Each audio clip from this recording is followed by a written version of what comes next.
ঝাড়ু দিয়ে বিছানা না ঝেড়ে কাপড় দিয়ে বিছানা ঝাড়তেন রাসূল সাল্লাল্লাহু আলাইহি সাল্লাম। কেন জানলে আপনি অবাক হয়ে যাবেন। দিন শেষে যখন রাতে আমরা ঘুমাতে যাই তখন আমাদের বিছানাটা আমরা একটু ঝেড়ে নেই। এটা হচ্ছে আমাদের ভালো লাগা এবং পরিষ্কার পরিচ্ছন্ন যারা আমরা থাকি, কারণ রাসূল করিম সাল্লাল্লাহু আলাইহি সাল্লাম জানিয়ে দিয়েছেন আত-তুহুরু শাতরুল ঈমান, পবিত্রতা হচ্ছে ইমানের অঙ্গ। এটা সৌন্দর্য মুসলমানদের, এবং যারা সুন্দর পার্সোনালিটি বজায় রাখে, নিজের ব্যক্তিত্ব এবং নিজে ফিটফাট থাকে, হচ্ছে পরিষ্কার পরিচ্ছন্ন, সেইটা করে। তা রাতের বেলা আমরা ঝাড়তে গিয়ে বিছানাটা, এটা রাসূলের সুন্নাহ। রাসূল সাল্লাল্লাহু আলাইহি ওয়াসাল্লাম কন্টিনিউয়াসলি এই সুন্নাহ আদায় করতেন। অনেক সময় আমরা ঝাড়তে গিয়ে শলার ঝাড়ু দেই, প্লাস্টিকের ঝাড়ু দেই, বিভিন্ন কোম্পানি থেকে পাওয়া যায়, বিভিন্ন ওয়েতে আমরা বিছানা ঝাড়ি। আমাদের জানতে হবে রাসূল করিম সাল্লাল্লাহু আলাইহি ওয়াসাল্লাম কেন কাপড় দিয়ে ঝাড়তেন। আমাদের বিছানার উপরে অনেক ময়লা পড়ে থাকে, আমাদের শরীরের চামড়া প্রতিনিয়ত পরিবর্তন হয়, গায়ের অনেক ময়লা থাকে, লোম পড়ে যায়, পশম পড়ে যায়, সেইগুলো আমরা ঝাড়ু দিয়ে ফেলে দেই। কারণ হচ্ছে অনেক জীবাণু বিছানার মধ্যে থাকে। তাই রাসূল বলেছে ঘুমাতে যাওয়ার আগে বিছানা সুন্দর করে ঝেড়ে নাও।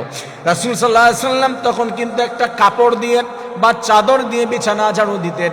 আমার প্রিয় ভাইয়েরা, আজ মেডিকেল সায়েন্স সেটা গবেষণা করেছে, ঝাড়ু দিয়ে, শলার ঝাড়ু দিয়ে, প্লাস্টিকের ঝাড়ু বা অন্য কোনো ওয়ে দিয়ে বিছানা ঝাড়ু দিলে যেই উপকারিতা পাওয়া যায়, কাপড় দিয়ে যদি বিছানা ঝাড়ু দেওয়া হয় তার থেকে 1000 গুণ উপকারিতা সায়েন্টিফিক রয়েছে। এটার ভিতরে উপকারিতা রেখে দিয়েছেন আমার রব। প্রত্যেকটি রাসূলের সুন্নাহর ভিতরে সায়েন্টিফিক ব্যাখ্যা যদি আমরা বের করি তাহলে দেখবো সেটার ভিতরে হাজার হাজার উপকারিতা রয়েছে। তা রাসূল সাল্লাল্লাহু আলাইহি ওয়াসাল্লাম কাপড় দিয়ে ঝাড়তেন। আমরা রাতের বেলা ঘুমাতে যাব অবশ্যই বিছানা ঝাড়ু দিতেই হবে আমাদের। আর সেটা ঝাড়ু দিয়ে, ছলার ঝাড়ু বা প্লাস্টিকের বা অন্য কোনো ওয়ে দিয়ে না ঝেড়ে ট্রাই করব আমরা কোনো চাদর দিয়ে, কোনো কাপড় দিয়ে, কমপক্ষে আমাদের যে চাউল রয়েছে সেটা দিয়ে আমরা ঝাড়ার চেষ্টা করব। আল্লাহ তাআলা রাসূলের এই সুন্নাহটি মেনে, রাসূল বলেছে আমার কোনো সুন্নাহ যদি কেউ মানতে পারে সে আমার সঙ্গে, মান আহাব্বা সুন্নতি ফাকাদ আহাব্বানি ওয়া মান আহাব্বানি কানা মাই ফিল জান্নাহ। কেউ আমার সুন্নাহকে মেনেছে সে হচ্ছে আমাকে ভালোবেসেছে, যে আমার সুন্নাহকে ভালোবাসে, আর যে আমাকে ভালোবেসেছে কানা মাই ফিল জান্নাহ, সে আমার সঙ্গে জান্নাতের ভিতরে থাকবে।